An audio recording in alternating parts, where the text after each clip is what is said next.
지혜를 주시고 명철을 주시는 줄 믿습니다. 주께서 우리들에게 부어주시는 이 은혜가 크고 하나님의 영광이 너무 크므로 우리는 날마다 감격하고 날마다 하나님의 말씀을 떠올리며 그 말씀대로 살고자 하는 것입니다. 이 말씀을 보기 전에 잠시 말씀을 위하여 기도드리겠습니다. 살아계신 아버지 하나님, 이 새벽을 깨우신 모든 성도님들을 축복합니다. 하나님 머리에 안수하여 주시고 그 심령의 뜨거움을 더하여 주시고 기쁨과 감격이 넘쳐나게 도와주시기를 간절히 바라옵곤 합니다. 얼마나 귀하고 얼마나 주께 순종하며 주님 앞에 나아가는 분인지 모릅니다. 하나님 아버지, 더욱더 영육 간의 강건함을 더하여 주시고 특별히 하나님의 말씀을 대할 때에 그 말씀을 충분히 이해하고 말씀을 삶에 적용하기에 부족함이 없도록 하나님 한 분 한 분 복을 내려 주시기를 원합니다. 오늘 말씀을 통하여 또한 아버지의 기적을 통하여 저희들에게 말씀하실 그 내용을 알게 하여 주시고 이 말씀이 우리의 삶에 또 우리 자체에게 적용될 수 있도록 하나님 우리 자신들에게 적용될 수 있도록 하나님 은혜를 베풀어 주시옵소서. 감사와 찬송을 주님께 올려드리며 우리 주 예수 그리스도 이름으로 기도하옵나이다. 아멘. 우리가 요한복음 이제 2절로 넘어가고 있습니다. 이 세례 요한을 통하여서 이제는 예수님께서 어떤 분이신지 이제 밝히 알게 하신 하나님. 문자적으로도 우리가 알지만 그때 당시 세례 요한이 요단강에서 수많은 사람들을 깨우고 그들을 회개케 하면서 자신을 주목하지 말라. 내가 이렇게 하는 것은 주의 길을 예비하는 그 광야에 외치는 소리라고 이렇게 하면서 세례 요한은 숨기지 않고 드러내어서 우리 주 예수 그리스도를 세상에 선포하였습니다. 유대 땅 그 요단강에서 주님을 선포하며 주님의 오시는 길을 예비하였던 그 요한의 순종은 유대 그 이스라엘뿐만 아니라 거기서 출발해서 열방으로 향하는 그러한 행보였던 것입니다. 그가 하나님의 성령에 충만하여서 이 일을 할 때에 세상에 예수 그리스도를 외치려고 하였던 복음의 본부였던 그 예루살렘에서 그것도 요단강에서 그런 일을 행하였다는 것은 저희들에게 굉장한 기쁜 소식이고 그리고 요한처럼 우리도 숨김없이 하나님의 아들 예수 그리스도를 전하고 알리고 선포하는 것은 우리들에게 오늘 우리에게 주여 주신 하나님이 주신 사명인 줄 믿습니다. 요한의 제자들도 또한 예수님을 소개받았습니다. 가장 먼저 이제 안드레가 이제 예수님을 만났습니다. 그래서 안드레는 그 형 시몬에게 그리고 또 빌립은 나다니엘에게 이들은 다 갈릴리 사람들이었습니다. 세례 요한은 갈릴리 사람은 아니었지만 그 요한의 제자들 중 안드레는 갈릴리 사람으로서 그가 관계 전도를 하였습니다. 대부분의 그 예수님의 그 제자들은 갈릴리 사람이었고 예수님도 나사렛 그 갈릴리 지역에서 이제 주된 활동을 하였습니다. 예수님의 활동 그 지역의 본부는 갈릴리였다는 것입니다. 그래서 예수님 이 제자들을 만나셔서 그들을 바라보며 시몬을 베드로라고 흔들리지 않는 그 견고한 반석이라는 그 이름을 주셨고 그의 앞길을 내다보며 그의 정체성을 바꾸어 주셨습니다. 그리고 나 다니엘에게는 내가 빌립을 만나기 전에 보았다고 무화과 나무에 있을 때부터 알게 되었다고 알았다고 하면서 나 다니엘에 대해서 밝히 아시는 예수님, 그분의 능력으로 사람을 꿰뚫어 보실 때에 그 제자들은 이분이 메시아라는 것을 그 소개받은 대로 자신들의 스승으로부터 소개받은 대로 예수님이 하나님이 보내주신 하나님의 아들이라는 것을 그대로 그들은 믿게 되었습니다. 이제 이 본문으로 들어가겠습니다. 사흘째 되던 날 갈릴리 가나에 혼례가 있어 예수 어머니도 거기 계시고 예수와 그 제자들도 혼례의 청함을 받았더니 이렇게 됩니다. 사흘째 되던 날 또 여기 보니까 계속해서 이제 날수가 나옵니다. 매일 성경에도 그대로 이렇게 해석을 하고 있는데 제가 한번 소개해 드리겠습니다. 이튿날 이 세 번이 나오는데 첫 번째 요한복음 1장 29절에는 세례 요한의 예수님의 증거할 때 앞에 그 이튿날 이렇게 나옵니다. 그리고 두 번째 요한복음 1장 35절에 보니까 요한의 제자들이 예수님을 따라갔을 때 그때도 그 소개하면서 이튿날 이렇게 나옵니다. 그리고 43절에 예수께서 빌립과 제자들을 만난 날도 그 앞에 보니까 이튿날 이렇게 나옵니다. 이제는 사흘째 되던 날입니다. 그러니까 이틀 그 다음에 사흘째 되던 날 여기 풀이 보니까 7일째라고 기록되어 있습니다. 이 내용은 굉장히 또 특이하고 또 잘 이렇게 발견하기 힘든 부분이라서 저도 여러분들에게 이 내용을 매일 성경에 있는 풀이된 내용을 그대로 소개해 드립니다. 사흘째 되던 날 갈릴리 가나에 예수님께서 주된 활동을 하시던 그 지역에 혼례가 있었습니다. 혼인잔치가 있어서 예수님의 어머니도 거기 계시고 예수와 그 제자들도 혼례의 청함을 받았습니다. 그때 우리가 추정해 볼 때 초기에 그 제자들 2장 1절 이전의 말씀을 볼 때 예수님을 만난 제자들은 안드레와 그리고 그의 형 베드로, 시몬 베드로와 그리고 빌립이 전도한 그 나다니엘이 있습니다. 그들과 또 예수님과 예수님의 어머니가 초대를 받았다. 우리가 이렇게 볼 수가 있습니다. 3절에 포도주가 떨어진지라. 뭐 여러 가지 잔치에 여러 가지 어떤 그 해프닝을 다 묘사하지 않고 바로 이 요한복음은 그 잔치에서 가장 핵심적인 그리고 주목받을 만한 사건을 기록하고 있습니다. 포도주가 떨어졌다. 포도주는 혼례 잔치의 필수품입니다. 유대의 그 문화 가운데에 포도주는 기쁨과 축복을 상징하고 하나님의 은혜를 상징한다고 이렇게 말하고 있습니다.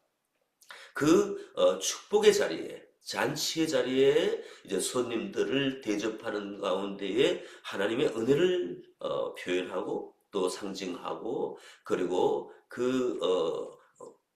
초대한 손님들에게 귀한 포도주를 대접하면서 그분들을 환대하고 또 신랑 신부의 결혼을 축복해주는 이 자리에 포도주가 떨어진 것은 유대의 문화 가운데 굉장히 무례하고 또한 오히려 그 가문의 어떤 그 체면이 망가지는 손상되는 이러한 일이라고 합니다. 이때 예수님의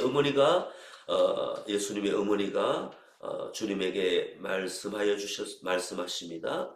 저들에게 포도주가 없다. 이렇게 사실을 알려주면서 나아갔을 때 예수께서 이르시되 여자여 나와 무슨 상관이 있나이까. 우리가 해석할 때에 어머니 이 일이 저와 무슨 상관이 있겠습니까? 내 때가 아직 이르지 아니하였나이다. 이렇게 어머니에게 이렇게 대답하는 예수님입니다. 포도주가 떨어졌는데 그 포도주를 사와야 되지 않겠습니까? 아니면 이 일을 어떻게 하죠? 우리가 어떻게 도울 수 있겠습니까? 우리도 하객이다. 이 정도로 이제 해야 되는 것이 일반적인 대화인데 예수님은 어머니 이 일이 나와 무슨 상관이 있습니까? 나의 때가 아직 이르지 아니하였습니다. 이 말씀은 예수님의 그 능력을 우리가 생각해 볼 때에 아들아 이 집에 중요한 그 포도주가 떨어졌다. 이 잔치를 주관하는 이 호스트가 굉장히 불안하거나 또한 난감하겠다. 우리가 좀 도와줘야 되지 않겠니? 이렇게 이러한 뉘앙스로 예수님에게 전달하였을 때에 예수님은 내 때가 아직 이르지 아니하였다는 그 말씀을 하여 주셨습니다. 우리는 이 말씀을 이렇게 해석해 볼 수 있습니다. 예수님은 능력의 주님이십니다. 물로 포도주를 변하게 할 만큼 능력을 행하실 수 있는 분입니다. 그냥 능력이 아니라 하늘의 권능으로 이 모든 것들을 행할 수 있는 분이시라는 것을 우리는 알고 있습니다. 우리가 볼 때에 예수님의 어머니도 분명히 자신의 아들 예수님은 하나님이 보내주신 분이라는 것을 그는 분명히 알고 있었습니다. 그가 잉태하기 전에 성령으로 천사로 말미암아 성령으로 잉태될 것을 분명히 알고 있었기 때문에 이분은 내가 비록 내 뱃속에서 자라고 태어난 아이지만 이 생명은 하나님이 주신 생명이고 내가 인정하고 오히려 내가 모셔야 되고 내가 경배해야 될 분이다. 그러므로 내 소유가 아니고 내 육신의 아들로만 끝나는 것이 아니라 내가 나와 함께 있는 이 분은 하나님의 아들이라는 그 인식이 반드시 있었기 때문에 두 마음으로 대하는 것입니다. 나의 아들이여 친근하게 대하면서도 나의 주여 이렇게 대한다는 것을 우리는 해석해 볼 수가 있는 것입니다. 그러므로 자신의 아들에게 육신의 아들이지만 하나님의 아들에게 이렇게 말하는 것입니다. 저들에게 포도주가 없다는 것은 주여 저들에게 포도주가 없습니다. 이렇게까지 우리는 이해해 볼 수가 있습니다. 그때 주님은 마치 동문서답처럼 영적인 대화를 하고 계십니다. 물로 물로 포도주를 만드는 것에 대해서 연상을 하고 질문을 하시니까 어머니에게 아직도 나의 능력을 드러낼 때가 되지 않았습니다. 이렇게 또한 말씀하신다는 것으로 우리는 이해할 수가 있습니다. 또한 깊은 이 내용을 해석하시는 분들은 예수 그리스도의 십자가의 고난, 또 예수 그리스도의 본격적인 이 포도주로 연상되는 그 그리스도의 피 흘림에 대한 이런 부분까지도 우리가 해석해 볼 수 있다고 그렇게 말하고 있습니다. 우리도 이 내용을 해석할 때에 이러한 해석들이 도움이 될 줄 믿습니다. 그런데 그의 어머니가 하인들에게 이렇게 말했습니다. 너에게 무슨 말씀을 하시든지 그대로 하라. 그것은 예수님의 어머니 마리아가 예수께서 분명히 이 문제를 해결해 주실 수 있다는 그 확신에 찬 그런 말입니다. 너희들이 이분이 무슨 말씀을 하시든지 그대로 하라. 뭔가는 해 주실 거야. 이 잔치의 이 곤란함을 해결하고 기쁨과 그리고 감사로 변화시켜 줄 거다. 이 모든 환경, 이 모든 일 가운데에 주께서 해결해 주실 것이다. 이렇게 생각하고 표현하는 것으로 우리는 알게 됩니다. 6절에 거기 유대인의 정결례식을 따라 두세 통 드는 돌 항아리 6이 놓였는지라. 예수께서 그들에게 이르시되 항아리에 물을 채우라 하신즉 아귀까지 채우니 그 입구까지 채웠다는 것입니다. 각 가정의 정결 예식을 따라서 그 물을 담는 돌 항아리가 있었다는 것은 그때의 그 문화적인 사실입니다. 이 물은 다른 것이 아니라 그들이 그 혼례, 특별히 혼례에 적용한다면 혼례를 행하기 전에 주인뿐만 아니라 손님들이 손을 씻고 할 수 있도록 그 항아리에서 물을 떠서 그분들에게 이렇게 서비스하는 용도입니다. 또 이 정결 예식을 한다는 것은 음식을 먹기 전에 유대인들이 손을 씻는 것, 그리고 또 시체나 피나 출산과 병을 접촉한 후에 그리고 성전에 출입 전에 정결하게 하도록 각 가정에서 이러한 정결 예식을 위하여서 돌 항아리 6이 있었고 이 집에 6개 있었고 그 돌 항아리에 물을 가득 채워놓는 이러한 관례가 있다고 합니다. 여기서 이제 이 정결 예식을 따라 하는 이 항아리를 6개가 있는 것을 보시고 예수께서는 그 하인들에게 말씀하여 주셨습니다. 항아리에 물을 채우라 하신즉 그들이 아기까지 물을 채우니까 이제는 떠서 연회장에게 갖다 주라고 하셨다. 이렇게 나옵니다. 그때 당시에 그 당시에 하인들은 그냥 물을 채우는 역할만 했겠죠. 그리고 떠가는 역할만 했겠죠. 그러나 변화시키는 분은 예수님이라는 것입니다. 우리의 삶에도 우리가 아무런 이 하나님을 알지 못하는 사람으로 우리가 살아갔을 때에 우리의 마음을 변화시켜 주셔서 우리 주님을 알 수 있도록 하신 분은 예수 그리스도이십니다.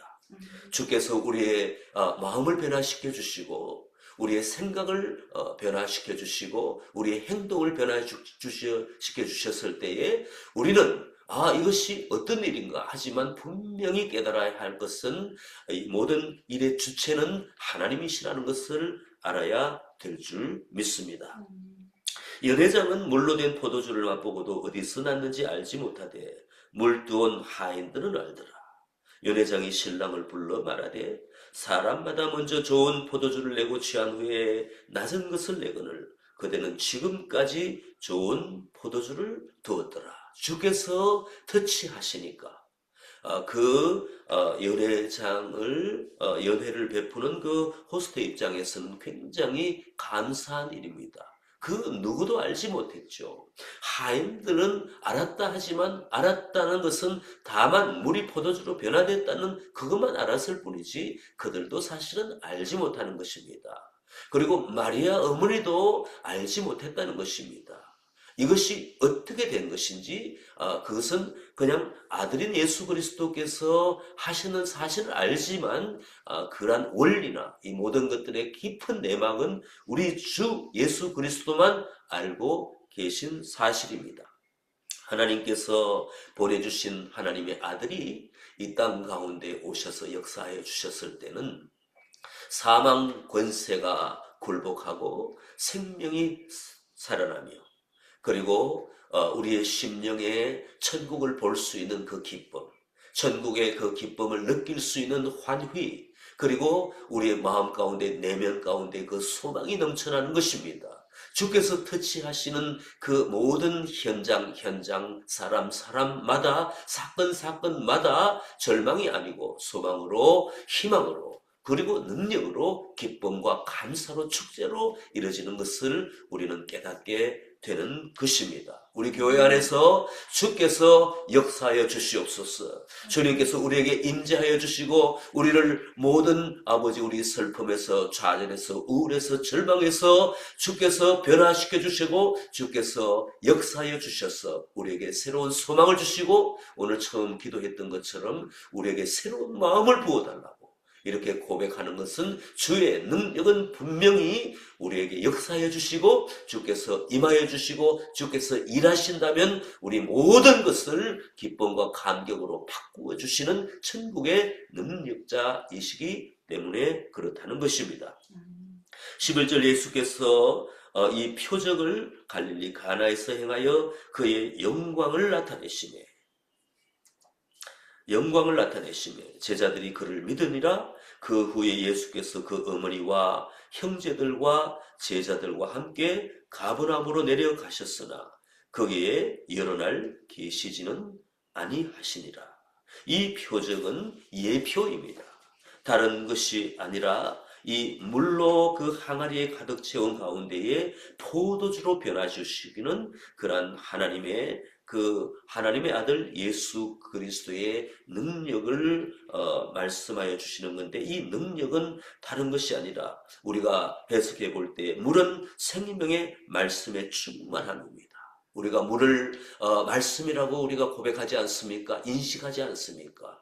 이 항아리는 우리의 마음으로 또한 우리가 이해해 볼 수가 있겠습니다. 우리의 항아리를 깨끗게 하고 하나님 앞에 고백하며 우리도 깨끗함을 받으려고 애를 쓰지만 깨끗게 하시는 분은 하나님이십니다.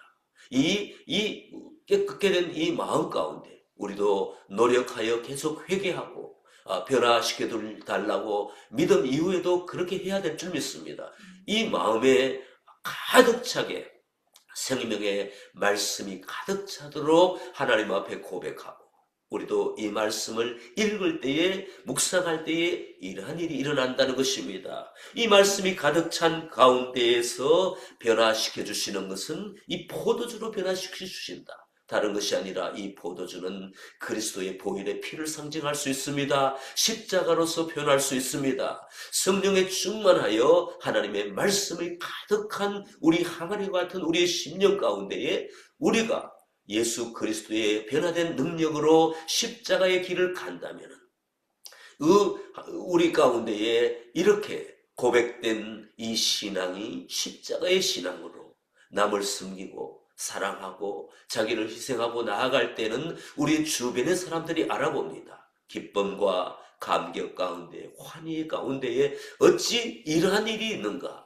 이 사람들이 참으로 극상품 포도주와 같은 사람이구나. 저와 여러분들이 이러한 사람들의 고백과 칭찬을 받기를 원합니다. 이 교회는 참으로 놀라운 교회다. 이 평강교회는 정말로 극상품 포도주와 같은 교회다. 이들은 말씀도 알고 이들은 그 신구약의 말씀도 묵상하며 그 삶에 적용할 때에 이들이 그 살아가는 적용점은 다른 것이 아니라 십자가로구나. 남을 위하여 기도하고 남을 가정과 그리고 그 교회에 초대하여서 그들을 위하여 기쁨을 주고 감격을 주고 그리스도를 나타내는 이러한 놀라운 사람들이구나.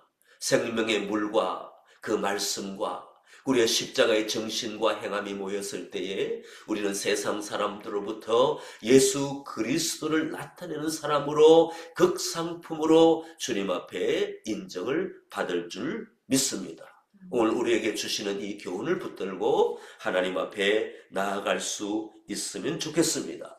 또한 우리가 주님의 능력을 믿으면 좋겠습니다. 우리를 극상품 포도주로 변화시켜 주시는 주님의 능력을 믿으면 좋겠습니다.